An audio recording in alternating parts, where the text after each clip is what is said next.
grandma. I call my grandmother Gia. I call her Suki. Grandma. Yeah, grandma. Grandma. Nana. I think she thinks that like Granny is like kind of cute. Like I think that's her like Jenny from the block like upgrade on grandma. So only my sister and I call my grandmother Gia. It was like a Suki now, you know, so she's Suki to everybody. Good night, sweetheart. Well, it's time to go. Good night, sweetheart. I haven't really heard her talk much about her life and her experience. She instilled like mannerisms and being very poised and always putting your best foot forward. Because my grandmother is really sure about who she is.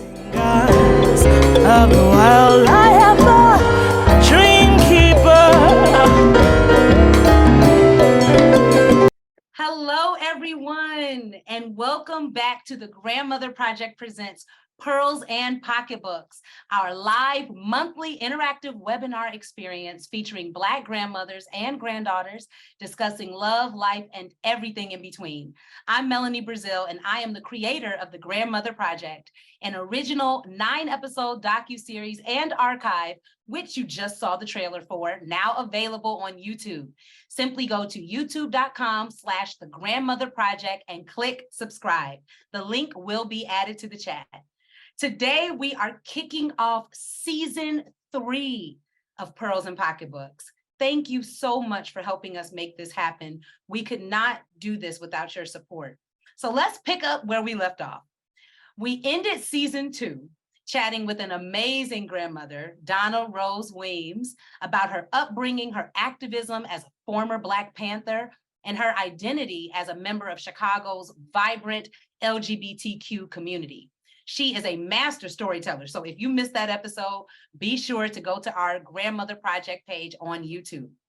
Tonight, we are chatting with the founders of Chicago Birthworks Collective, a dynamic mother-daughter pair working to empower women throughout their pregnancy and birthing journeys. It is my pleasure to welcome you to Pearls and Pocketbooks, episode 15, Birth. So without further ado, I would like to introduce you to this evening's guest. An SMC full circle doula, licensed hairstylist, trained massage specialist, and baker, Mama Toni Taylor does it all. Born on the south side of Chicago and raised in Southern California, Mama Toni has a unique love for building community around nurturing and nourishing people, and is the co-owner of Chicago Birthworks Collective. She is a mother to identical twins, 1 daughter and 1 son, grandmother to 2 boys and 3 girls, and a guiding force and loving light to all of them. As a grandmother of 5, she never misses an opportunity to energize herself through her engagement with babies, children, and new parents. Toni is an MMCI perinatal educator, certified Blacktivist educator, and student midwife, and founding board member of the Love Package Project, a nonprofit organization that gifts Black families with curated care packages and community doula support. She is deeply committed to transforming the parenting journey through nurturing the whole parent and developing confidence and competence in new and young parents. It is my pleasure to introduce you to Mama Toni Gigi Taylor. Mama Toni, welcome. Hey, and hey, Tayo. I cannot wait to chat with both of you in a bit. But first, Tayo, of course, I have to introduce you as well.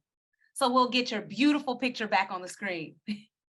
So our next guest happens to be Mama Toni's daughter. She is an educator, birth and postpartum doula, and maternal health innovator. As a co-owner of Chicago Birthworks Collective, Chicago's first Black maternal wellness company. She promotes transformative care within the realm of Black maternal health experiences and outcomes. She is the founder of the Love Package Project, the nonprofit that gives Black families with curated care packages and community doula support. She prioritizes the work of making the experiences of marginalized families more equitable, enjoyable, and liberated. With a commitment to reproductive justice and liberation, she works in a number of capacities and sectors to amplify the stories of Black parents and birthing people, and to create solutions, alleviating the structural barriers that contribute to poor reproductive outcomes. She is a graduate of Howard University with a BS in psychology. She is a loving mother of 4 children and a proud wife of an educator. It is my absolute pleasure to introduce you to Tayo Mbande. Tayo and Mama Toni, welcome. Hey, y'all. Hey, we figuring this out over here. Listen. Figuring it out. In this age of Zoom, okay? So first of all, welcome to the show. Thank you so much, Mama Toni and Tayo, for joining me. Absolutely. Thank you for inviting us. Anytime we get to come somewhere together as a pair, I'm excited.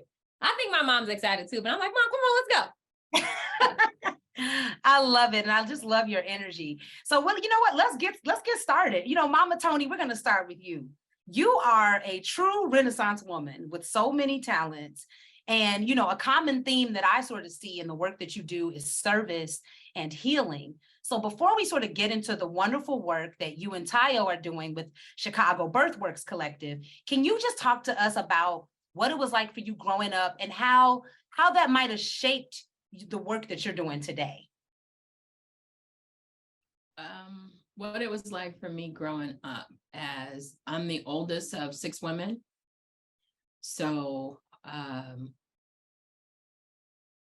I'm going to say this, and I mean it.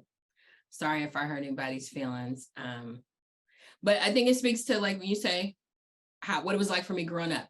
I told my sisters, I told my mom that I was the best child my mom made. And I tell my sisters that they're made from leftovers. Yeah. So it was great. Yes. I love being the reason that they all were able to come out. I love blazing the trail, you know, so yeah. So you've always sort of been a leader, even with your own siblings, if you will. You can't help but be a leader in the family of, we have a family that's predominantly women, and the type of mother that I had, you can't be, it's unacceptable to be a marshmallow. Mm-hmm. It's not possible. Mm-hmm. You have to be a leader. That's, you know, and I was her first child. So I'm by far not as tough as my mom, but you know, I have my own brand. I'm developing you up there. Develop. Tayo says you did get some of that. Oh, I got some, but it's my own branch. And so with all that strength, and you know, and honestly, that's what comes through in this work. The work of being a mom and raising kids, and I am not a mother, so I'm only saying this from observation. It has to take a very special type of strength. You know, I'm still in awe of the things that my mom and my grandmother have been able to provide for us and do, and just their strength and fortitude really is truly amazing. And I also come from a family that is predominantly women, strong women. So as you said, no marshmallows, right? And so with that, did you always know that you wanted to be a mom growing up? I had a lot of great examples of just strong women before you got to the point of like deciding that you wanted to have children or not. I had a lot of great examples of just being a strong Black woman, and that's separate from being a mom. You have to have an identity that is prior to parenting or becoming a mom, because being a mom is something that's a whole nother, you got to take a lunch break or walk around the park, and you know, that's something different. So I've always had that desire or that drive to find my own groove, my own road for what type of woman legacy I want to have for myself. Yes. Thank you so much for saying that, because I think that is so important. And I think it's also important for women that might not ever birth children, right? That we have to have an identity that is ours, an internal life that is ours. And I thank you so much for pointing that out, that is really important.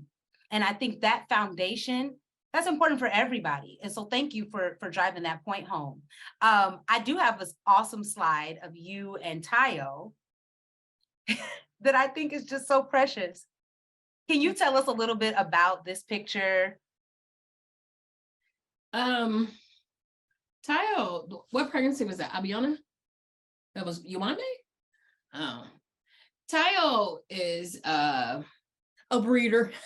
I wasn't gonna say that. Tayo is, she's a ball of energy. She's always been, even when she was a child and growing up.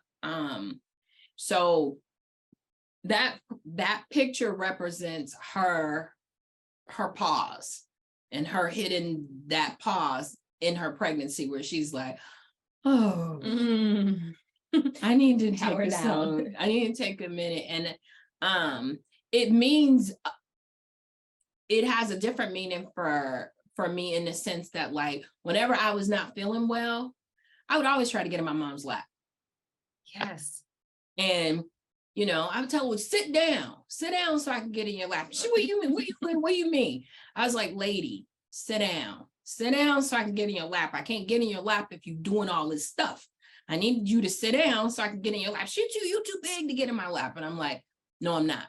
I see a little bit of lap right there. I'm not sharing it with nobody. Sit down so that I can recharge, you know. But there is there's a certain amount of like strength and just like recharging and re-energizing, or just renewing.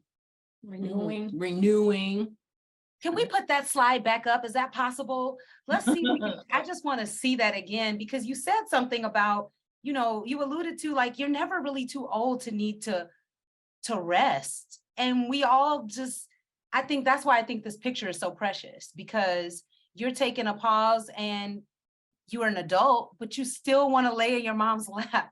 You still want to feel that. And I think that's so important, especially for Black women, where we do often grow up in families where we have to be strong.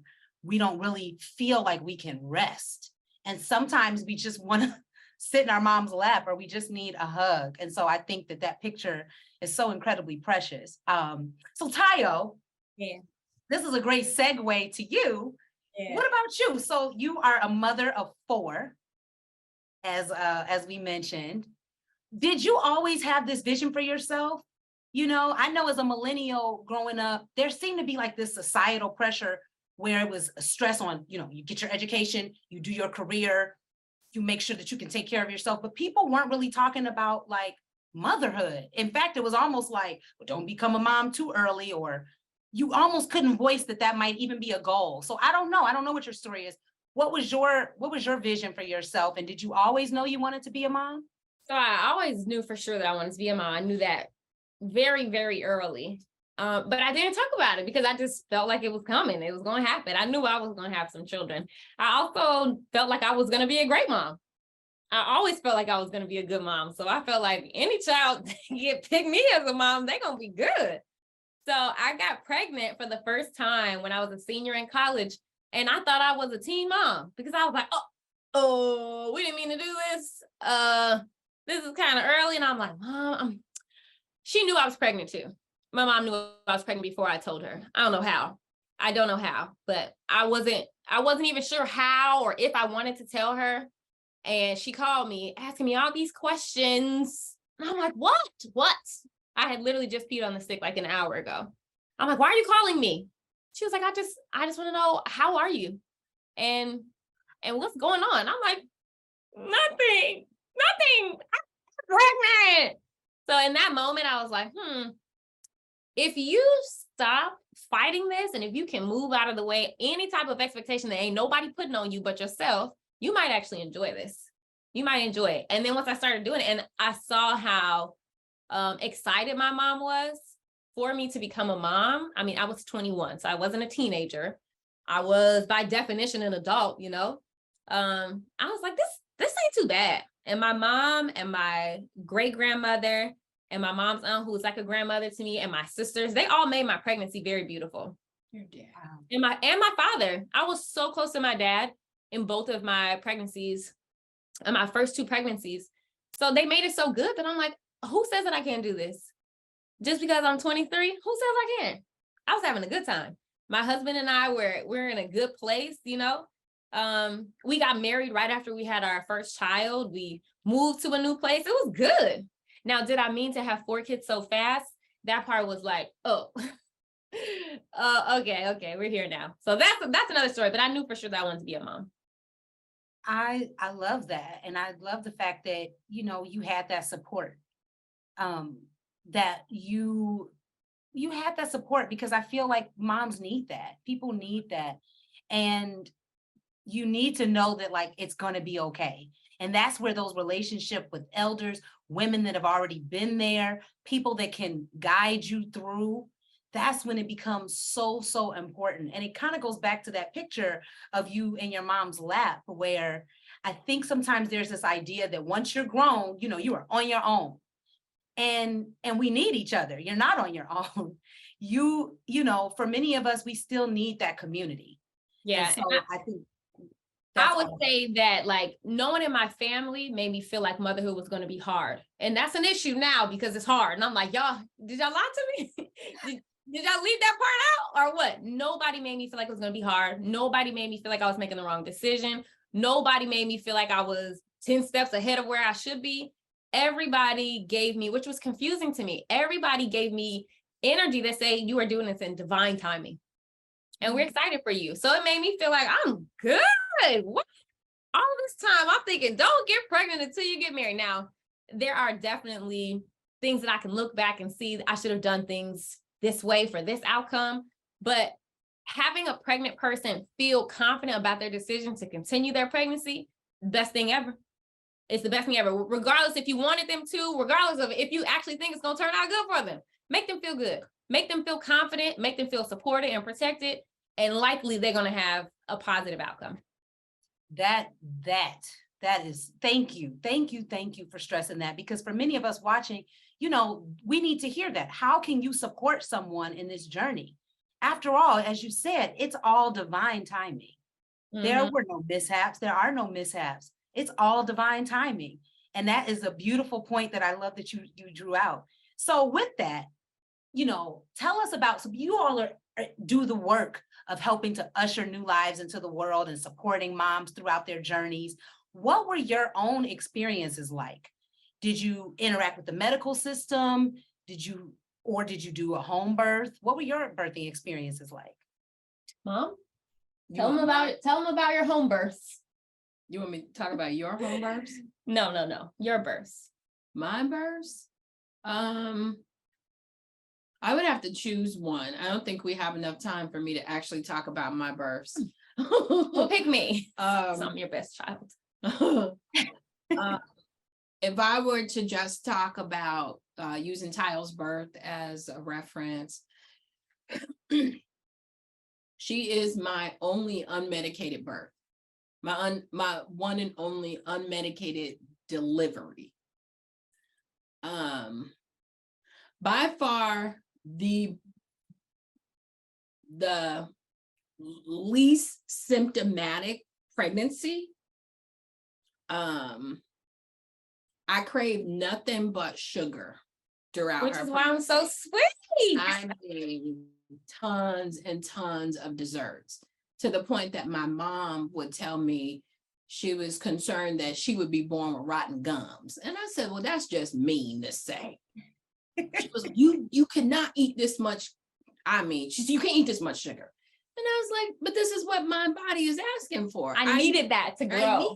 I needed it. I felt like, I mean, the sugar cravings during her pregnancy were like, they were next level, and I could not turn them off.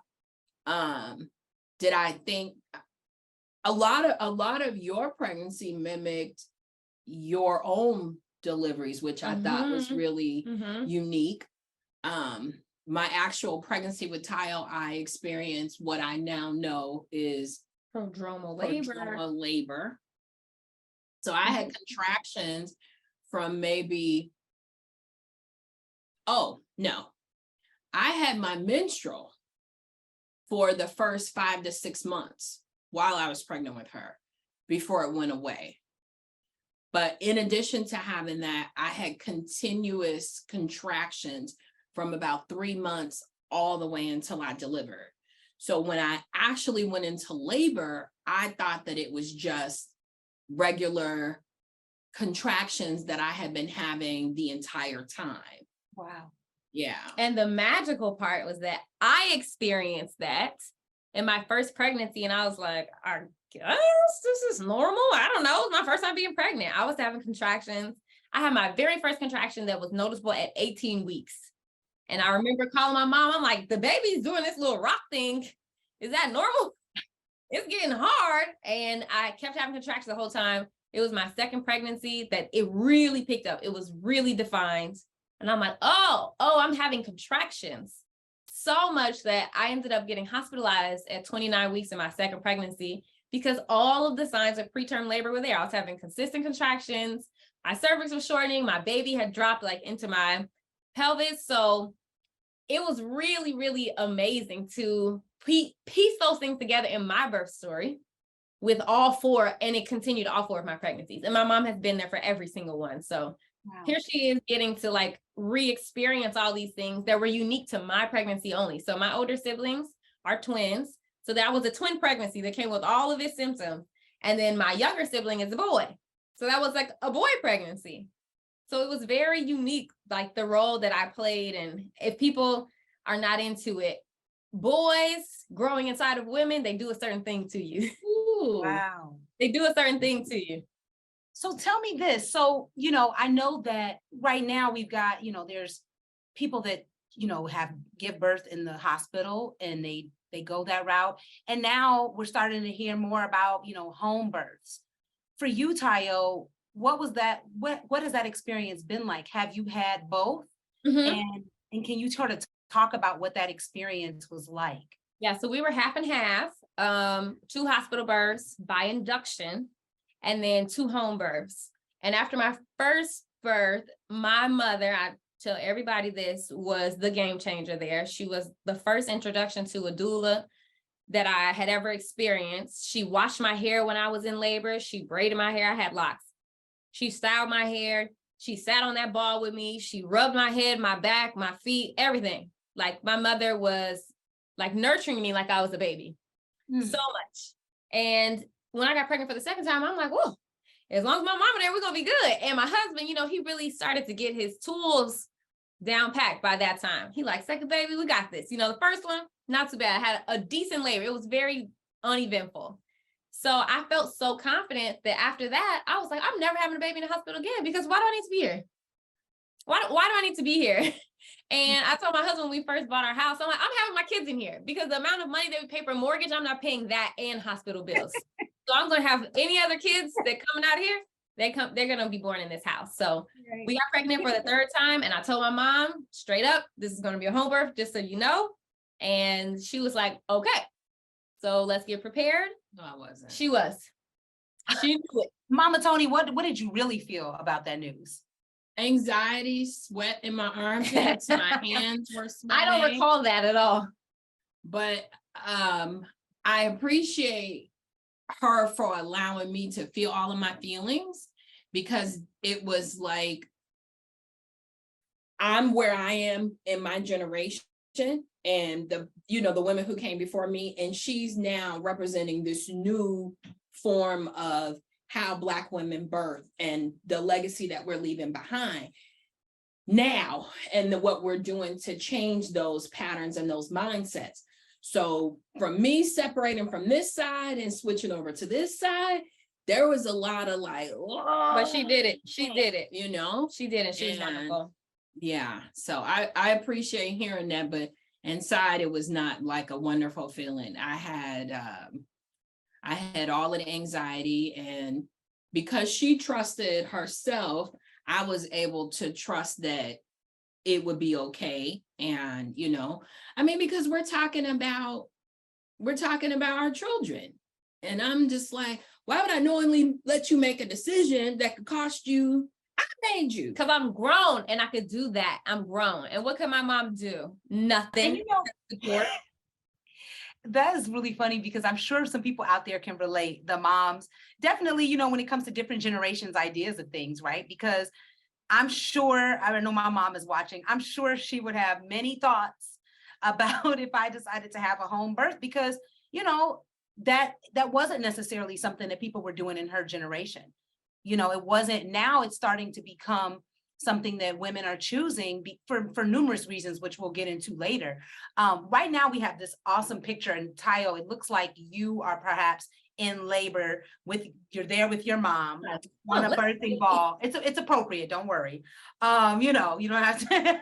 Well, it's some other photos of us circulating on the internet of me bucket naked in labor. So this one's nice from the website. That's a nice one. Yeah, so tell us about this picture.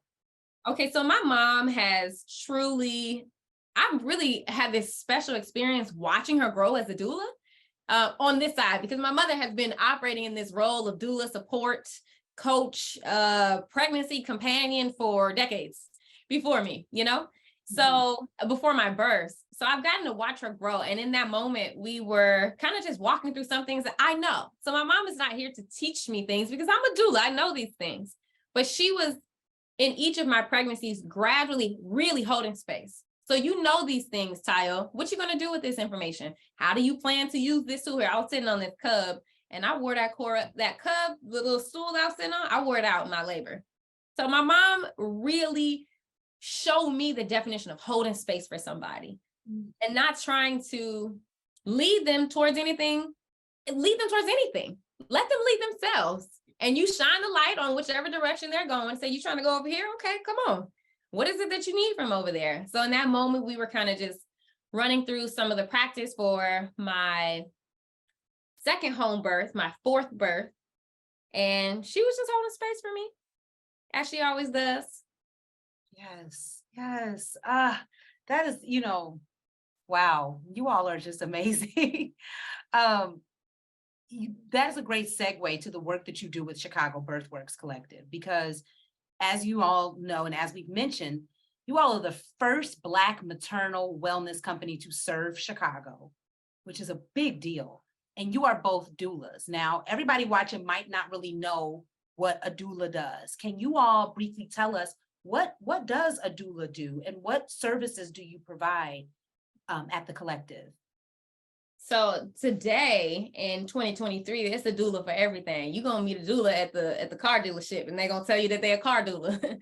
Okay, so it's tough, but I would say that Chicago Birthworks Collective is full of people who are very intentional about strategically supporting people through their pregnancies and being a true companion. So we're trying to build real relationship with you. And I think this is what most doulas seek to accomplish, is building a relationship with someone so that they can provide them with that level of consistent intimacy that is shown to create very positive outcomes for pregnant people. So you build trust with someone throughout your pregnancy, you share with them the areas that you want to grow, they teach you, you all exchange information, you exchange trust, they're consistently supporting you during your labor.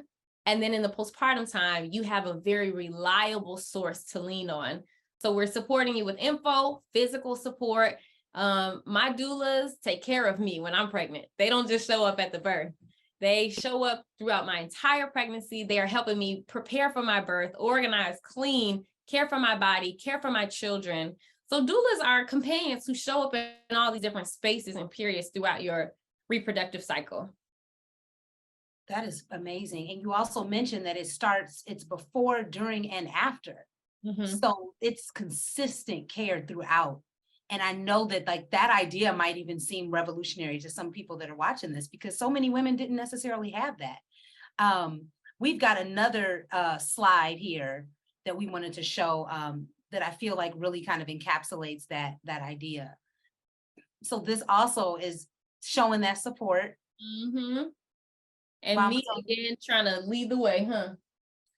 This was a image of her actually in the birthing pool. Okay. And she was testing out the pools to see which pool she wanted to do and what positions felt comfortable. It's good to have a test run or a dress rehearsal for your delivery to see, if this is actually something that can manifest, or are you just making stuff up in your head and it can't really happen. So this was this was just that, a dress rehearsal for her delivery and making sure everything was functioning properly. And And if I ain't learned one thing from my mom, is that if you want to do something, you better pretend you did it in your head first. So we had to imagine it. And she always tells me that day, I'm like, oh, Mom, I got this going on with the kids. I got to do this tomorrow. And she's like, well, have you rehearsed it in your head? Have you seen yourself actually accomplishing that? And I do that religiously. So for my birth, it was nothing different. I'm like, well, let's run through the steps. Y'all, come on, let's pretend I'm in labor. Let's blow up this pool. Because I had to see, that was my first time having an at-home water birth. I had never had a water birth before. So that was a really big component for me. 4th time having a baby, but my first time laboring the water, and I get real finicky in water. So I needed to practice that. I needed to see myself in that pool, see all the people around me. And I learned that lesson from my mother. Yes, and that preparation, and I think sometimes, we think about practice and preparation in very specific ways. We if you're learning a speech or you're learning a song, you think you practice, right? But there are things like this, your birthing practice, to actually do a dress rehearsal, to imagine it first in your head. And I love the fact that there's just so much purposeful effort towards what you all do. Nothing is by accident, nothing is by happenstance. Everything has so much purpose and is so thoughtful. And I think that that's really what makes this service that you provide people so special and so important, because many people haven't been able to really put that type of care towards this. Right. So you mentioned something else, and then of course we're going to segue into your relationship and what it's like for you, Mama Toni, being a grandma. But before we get there, you also talked about, postpartum care. And I know that this is a big deal for a lot of women. We're seeing stuff in the news about overwhelm and postpartum depression. And can you just talk a little bit about how Chicago Birthworks Collective supports women after they actually have the baby and why that's important?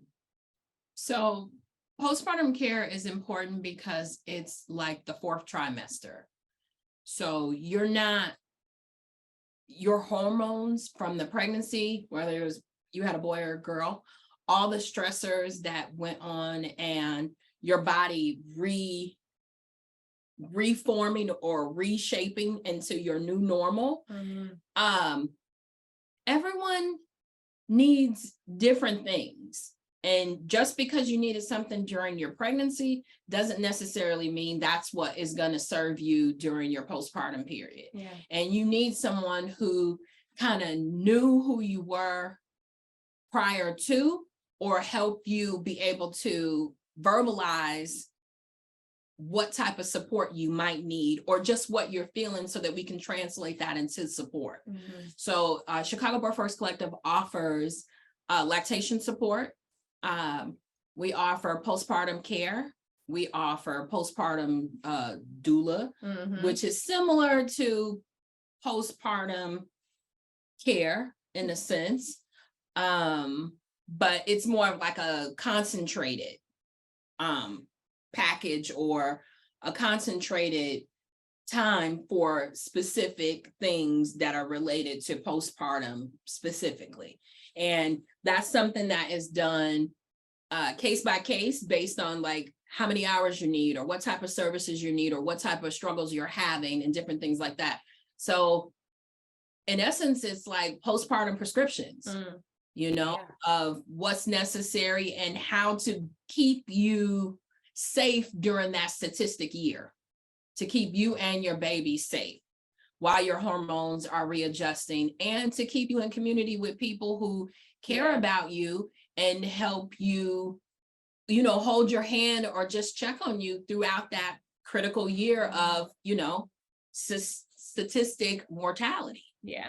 If you do like a little bit of research to see what some of the biggest issues are in the postpartum time. You got postpartum depression, but you have a lot of health issues that occur that are preventable. They're preventable starting in your pregnancy, and then the postpartum time, we're exhausted. We are exhausted, like so depleted that taking care of ourselves is miles and miles away from us. Like I can't even reach that. I can't even reach that. So a postpartum doula is so in touch with you, just meaning like contact wise, frequency. I'm talking to you so much that I'm like, Melanie, you haven't been eating, and I'm seeing the way that your skin looks. You're not doing good. You know, I come over here however often, or I'm calling you and I'm starting to get you on the phone less and less. So just the fact that your postpartum doula has contact with you regularly means that we have an opportunity to intervene if it's necessary, you know? So I'm noticing that you ain't eating, you ain't sleeping. You saying that you got tightness in your chest. You said that you've been having this type of bleeding, you know? Those types of medical things that are preventable, postpartum doulas get to be there to see that and then help to intervene. Wow, the attention and the care, it's just, and I know that for so many women, I'm sure that doesn't feel, that's not something that they are used to experiencing. Just having someone pay attention to you in that way. And especially again, for Black women, that where there is this movement now where it's like, we are starting to finally prioritize rest and taking care of ourselves, you know, and I think that that is just so critical, and it moves me to hear that that's what you all are out here offering. More women of color understood the value in putting themselves first, especially in pregnancy and in postpartum. It plays a big part in how you arrive at being a grandparent. Mm-hmm. Because if you didn't take care of yourself when you were pregnant and you didn't take care of yourself postpartumly, you're gonna be a busted down grandma. Busted down. You're gonna be in busted a diaper. Down. You might be limping. Mm-hmm. You can't pick grandkids up, but it directly ties back to how you care for yourself. But we don't think it does. Like, we don't think it does. We're like, well, I had babies years ago. I know, it follows you, and it's about your longevity of allowing those people to care for you in that vulnerable space, to allow someone into your space while you're healing, as opposed to a lot of times Black women are like, oh, I'm an island. I got this. The baby's out. I know how to do this. I did this before. I don't need this. I don't need that. And that's a trauma response. Mm-hmm. That's we didn't make the baby on our own. And everything is not our partner's responsibility. They can't be all. And, you know, that's why Chicago Birthworks was created, to fill in the gaps of all of those maternal statistics for women of color, to keep us out of those statistics, to get us away from those statistics, you know? And I wish more Black women cared about themselves as much as we care about them. Mm-hmm. Yes. And I think that that's a movement that you all are a part of. And I think that as you continue to do this work, we're starting to see it. And the work that you're doing, it has a tremendous impact. It really does. So a few more questions about that, because of course we want to get to the grandmother stuff.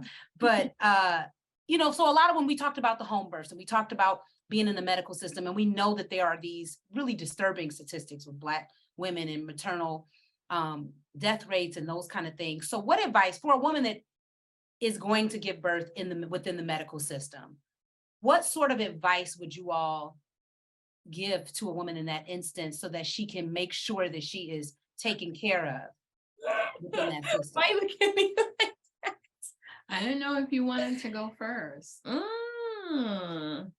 It's a tough thing, because we don't all have the same access to resources that we did, you know, like we say it all the time, but a home birth is not a privilege, it's a right.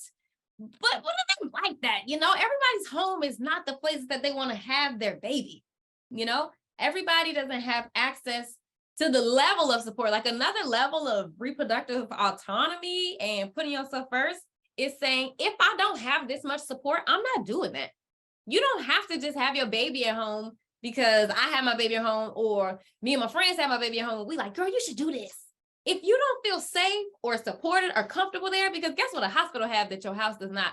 Nurses and food and staff and lights and blankets and water and snacks at your house. You got to do all that stuff. You have to do all that. So it's not like black and white to say, oh, don't have your baby there. I would say if you know that you're going to have your baby in the medical system, you make that about you. And remember, it's about you. Every corner that you turn is going to tell you that it ain't about you. It's about your doctor's schedule. It's about the hospital's procedures and policies. It's about how other people are doing things. That's about you. Every single bit of that experience is about you. You waiting in that waiting room, when you schedule your appointments, what you talk about when you see your doctor, the choices that you make around your birth and everything in your pregnancy. Make sure that you remember to center yourself. And when you think about this being my pregnancy, something that I'm experiencing that's going to impact me, my kids, my grandkids, my partners, and my family, if I'm hurt, if I am harmed at any stage in this, my family is going to have to pay for that. They're going to have to put my pieces back together. If you think about whether you have a great experience, if I have a good experience, my family is going to get to reap the benefits of that. So it's a family thing. When you choose to enter this medical system and navigate it that way, you go in there thinking about yourself, and also do your best to educate yourself on this Ford car factory that we call a hospital. Okay, it is what it is.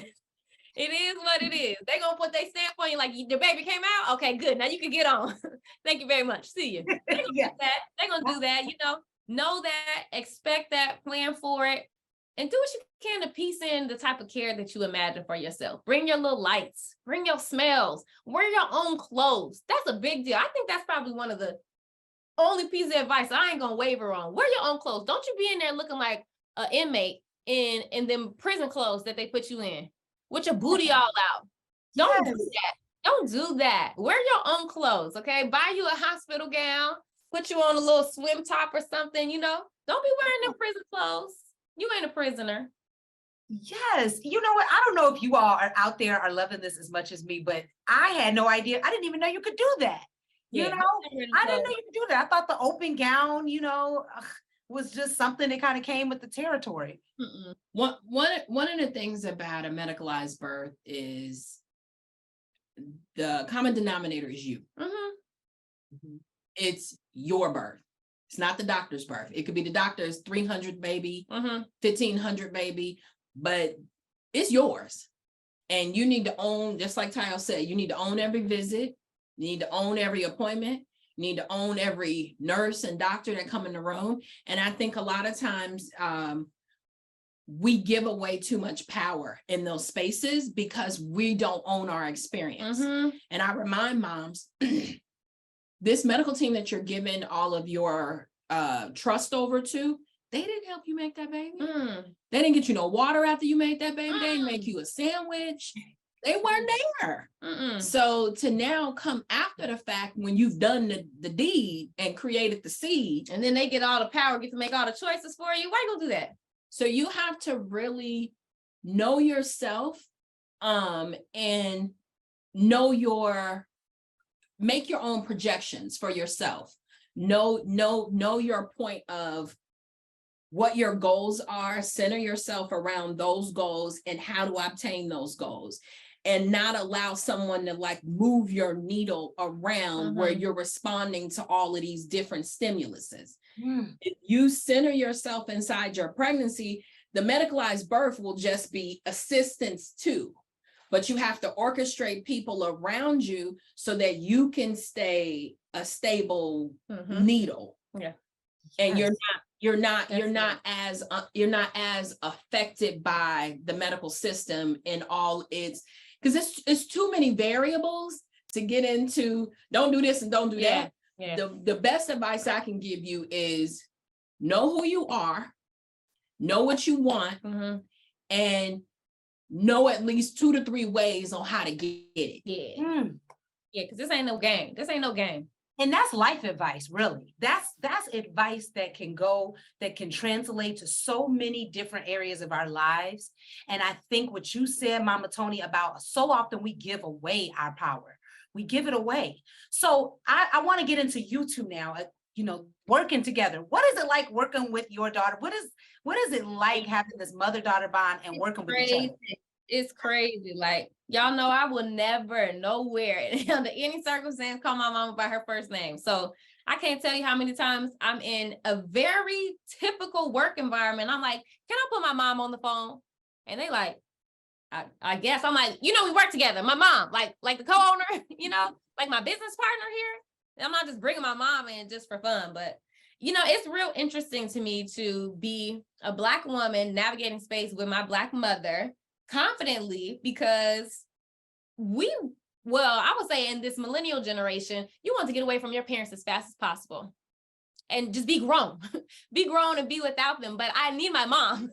I literally work with and depend on my mom. So I'm like, yeah, that sounds really nice. Let me ask my mom what she think about that. So having to run everything through her, it really grounds me, because I would be off in the skies.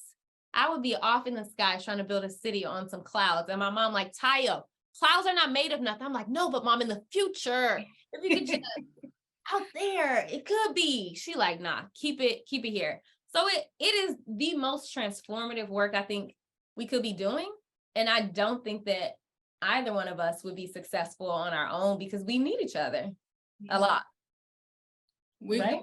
Oh, I agree. Unless you think you could do this without me. I would say that this is a bridging of one generation to another generation and creating a legacy for the generations to come in a way that allows for growth and you to be able to see the two different positions. Being that we both co-own the business together, I'm allowed to be myself, she's allowed to be herself, all flaws, all strengths, all weaknesses, and everything, but still getting the job done, still meeting goals, still meeting deadlines, and it not being cumbersome or it not being like taxing in that sense. There has been a lot of evolving on my part.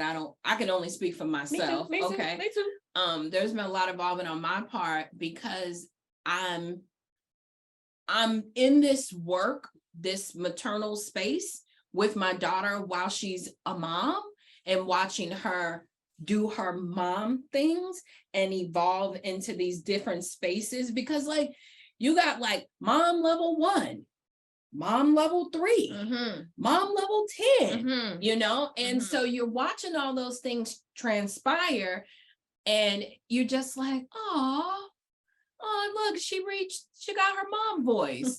Oh look, she could do this mom thing, because it's the, I wouldn't say they're like intangible, but they're like the details, or I wouldn't call them crumbs. They are golden stars in the video game that you have to defeat all the other monsters to get to. And don't nobody know unless you play the game so much that you're like, did you know it was a secret layer of points that you could get? That's what they are. Things that nobody could have prepared my child for this. Yeah. I couldn't have even voiced that they would go through this, but you're watching it. And I only know this because I'm watching my mom watching me experience. I'm like, this is so hard. She's like, yeah, that's hard. That's hard. And I know that I'm going to be okay though, because my mom is always like watching over me. She ain't never going to just watch me drown like, whoo, see ya. God bless you. She ain't going to do that. You have to watch from a perspective of, it's kind of like when you watch the swimming things where you push the baby in the water and you have to watch the baby flip over and do the thing that you taught the baby to do. Right. So parenting, when you get to this side of it and you have grandchildren, those are not my kids. So I can't, the instinct in me to jump, I'd be like, oh, that's not my baby. I'd be like, oh, that's her baby. Okay. And I'm like, yup, let them run out there with no pants on. Yup. We lean in so far. You like, get your nose out of their stuff. You guys push your nose back and just kind of like be on the glass. Ooh, be careful. Ooh, and the anxiety and stuff like that. But we're an observer. This is not my experience. This is her experience. And if I've never been, I try not to be the type of parent that, I won't say never, because You're a human being. I try very hard not to be the type of parent that is interfering with your experience on this earth in terms of like how you're navigating this space.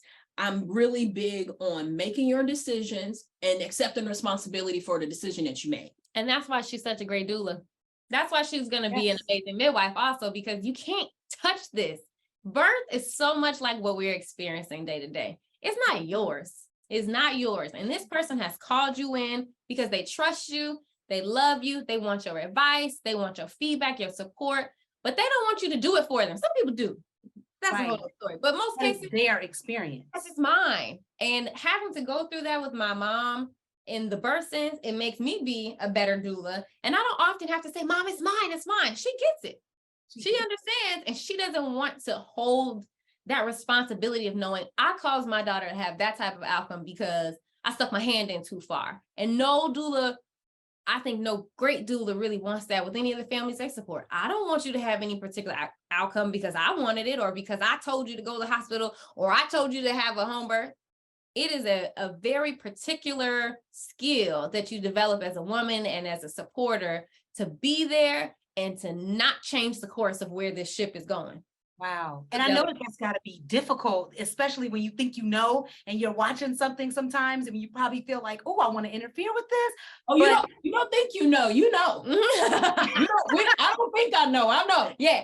I know this ride. I know this ride already. And I just wait there with the stuff and be like, oh, you hurt yourself? We got these things right here. Because you rode this ride, and I know the bruises and the bumps that come with it. So I try not to shortchange you on an experience. Because I called that to myself. Yeah. I called that. So whatever lesson is there for me, I needed that. If I was destined to fall on my face, I got on this ride that I could potentially buck my face on. I called that to myself. And who are you to be like, no, I don't want her to scratch her face. Maybe I'm supposed to live my life that way. I think about when you got hospitalized with Kamalu, and that was a very traumatic time for both her and her husband. Yeah. That pregnancy was very different from the first pregnancy, and that had its own first time experience stuff. But then she was having a second pregnancy that was a boy, which is very different from a girl. And then to be experiencing prodromal labor on the level that she was at the second time, and then hospitalized, and I went out of town. She let me know, and I appreciated her honesty. She let me know she was not happy with me. She left me, Melanie, in that hospital. Yes. Like, where are you? I need you. On vacation. It wasn't a work trip. She was on vacation. The nerve. And she shared all of those things with me, and I explained to her, this is not my journey. And if I stay here, I'm going to be interfering with your processes of what you need to learn within this space. If I'm here hovering, if I'm here, because I would navigate it completely different. And if I'm in it too much, I was new to grandparenting. It would have been too hard for me not to be protective. Yeah. And she was married. I can't be stepping on people's toes, and now I got to apologize for stepping on your toes because I didn't allow you to grow in these spaces in an environment that was meant for your growth. Yeah. But she didn't understand that. Well, they didn't understand it until they got on the other side of it, and they were like, wow. Yeah. I will say this, Mom, if you're listening, don't get any ideas. I'm just kidding. Now, because she might try to have a life. Let me be on my own journey.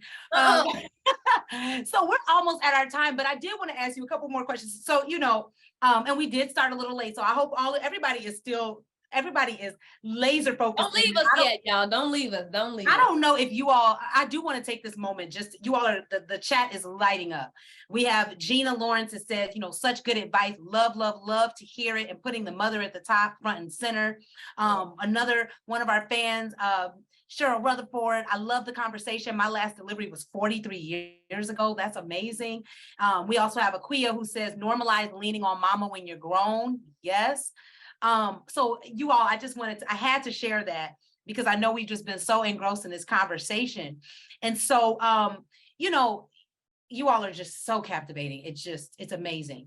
A couple of things, Mama Toni, what what inspires you about this new generation of moms that you have had the privilege of being around? Say something nice about us, Mom. They are, because of the work that we've done in our generation with, think about it like this. Sterilization, they just stopped sterilizing Black women in the 70s. That's not that long ago. They just stopped that. So a lot of those women are my age now, a little bit older than me, a little bit younger than me. And all of those things have kind of brought us to where we are now, in those weird spaces of infertility, fibroids, and different things like that, those different conversations of like hysterectomies and different things, you know, it's put it's shed light on this new generation in terms of like taking control of their actual feminine care, their self-care, their medical care, in a way that we did not have that type of autonomy. We did not have that type of courage. We did not have that type of access to, you know, and it's really nice to see them, even the timid ones, say, well, I want to do this. Yeah. Well, say it louder. You can do this. Yeah. And you can do this. Not I wanna, you know, you can definitely, well, you have every right to do this, you know. So I'm excited to have this space and this place to have room for the voice and the women to grow into those spaces of just speaking their own truth and finding things that are important to them and how they want to navigate their feminine care or their, Yeah. I love that. I love that. And so wrapping it up, you know, if you all, two more questions. I just can't help myself. I won't do the very last question. One other question. So you all, you know, you all provide so much intimate care for women, and you're in these spaces. And, you know I actually had the privilege of attending a birth, and it was gotta be one of the most incredible spiritual experiences I've ever had. Nothing like it. But there's a care that you need to then give back to yourself. There's a replenishing. So how do you two take care of yourselves in the midst of all this energy and all these different births that you participate in? How do you care for yourself? We don't. We actually are not wearing pants because all we had the capacity to do was put a shirt on. No, I'm joking. So we operate a maternal wellness company that starts to unfold over and over again all of the ways that you need to be well. So guess what we do? We are in this studio 6 days out of the week. We are like showing up actively for pregnant people, for postpartum people with little tiny babies who can't walk themselves to the bathroom. So we have to literally turn that right back on ourselves and say, well, who is walking me to the bathroom when my uterus is leaking blood? Who's doing that for me?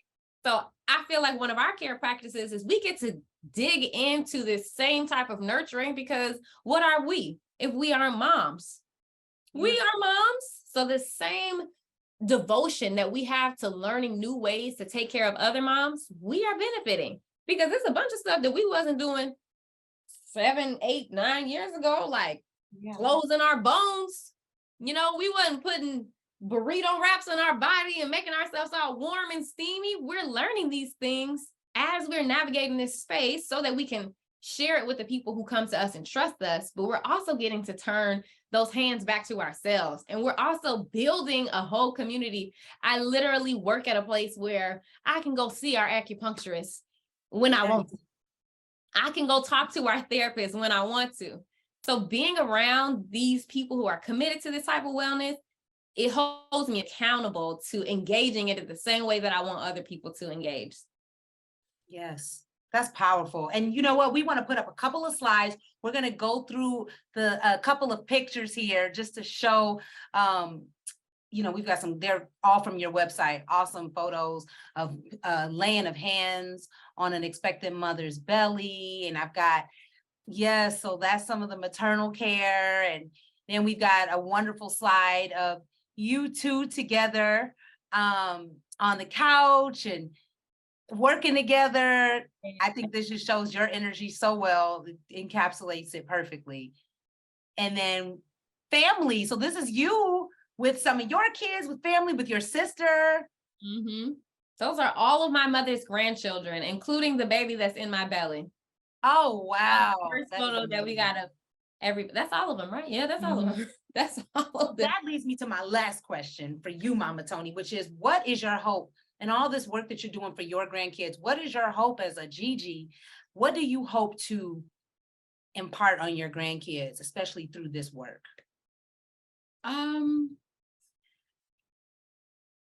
When we first started, my goal was to create, if you were to think of like a shaking or a shifting or a vibration that you're sending out, I wanted, because of the pregnancies that I've endured and just the circumstances around it, I always willed for my daughters to have safe, secure care when they were pregnant and when they were, around delivery. So when I was pregnant with my children, I had already projected myself into being a grandmother. And I knew, like, me being pregnant and me caring, I'm looking at this baby that I just made and I'm thinking, when this baby makes a baby, how do I want to show up for my child when they're in this space that I'm in right now? So I tried to use the grace that I had wanted when I was pregnant and when I had delivered and when I was postpartum, when I was raising children, to offer to my children and to let my grandchildren and my nieces and nephews know, you have every right to this. You have your every fiber in your being is deserving of this. You don't owe anybody for any of this stuff. And this is a small time period that we all as families should invest in your wealth and your health so that you can get out of the trenches of like, I had a baby. I made it to my baby 1 year old, And I think back, if we double back a little bit to that question you asked right before, the self-care stuff, after starting Chicago Birthworks Collective, what comes up for me is like a constant mirror. Am I reflecting to myself what I'm giving out? Mm-hmm. Am I giving from the same space to everyone else back to myself? And I was not. One of my biggest things of doing in my parenting journey is reflection. That's what got me through parenting, is reflection. So I still do that reflection. And in that reflection, I'm like, wait a minute, I'm pouring more this way than I am internally. So I had to readjust my depth so that I could dig out some stuff. I don't need that. So that I could make room for the depth in myself in order to have a well to give from, if that makes sense. Yes. And you know what, Mama Toni and Tayo, this conversation has blessed me in so many ways. And I know everybody watching, and I know that because people have stayed on this entire time, glued to the screen on a Monday night. So I just want to thank you all for the important work that you're doing and to let you know that you are making a tremendous impact in more ways than you know. And I hope that everything that you put out comes back to you tenfold. Right back at you. Yes, I really do. And so if you all want to support Chicago Birthworks, right? So for all of you all listening, we're going to briefly put that on the slide. We do want to get some special thanks out there. So this is the information. Check out Chicago Birthworks. If you know someone that is preparing to give birth, check them out. There's the website, there's the Instagram. They also have a YouTube page. Check them out. They're doing amazing work. We have an online store. Yeah. There's an online store, so support them. Support. So after this, y'all head to their website and check out that store. Before we go, we want to give a special thank you to Christiana Ray Colon, Camila Nimahat, Cassandra Brazil, and Paris Nesbitt for all of your help and support to make tonight's show possible. Thank you to our engineer, Tori Parham, for handling all of the technical aspects of tonight's show. Thank you, Tori. Many of you have asked how you can support the Grandmother Project. So right now you can go to our YouTube page, youtube.com/The Grandmother Project. Click subscribe, check us out on Instagram, and stay tuned. We have a special message that will play, and you can check out all of our social media. Again, Mama Toni and Tayo, thank you for graciously offering your time tonight. And thank you all for staying tuned. We will see you next month. Stay tuned for a special message. We'll see you next month on Pearls and Pocketbooks. Bye, everyone. Supporting the Grandmother Project is easy. Simply go to www.grandmotherprojectseries.com and click donate. You'll be directed to our PayPal page, where you can enter an amount to help support the creation of new episodes and content. Be sure to like and subscribe to our page on YouTube and follow us on social media. See you next month on the next Pearls and Pocketbooks.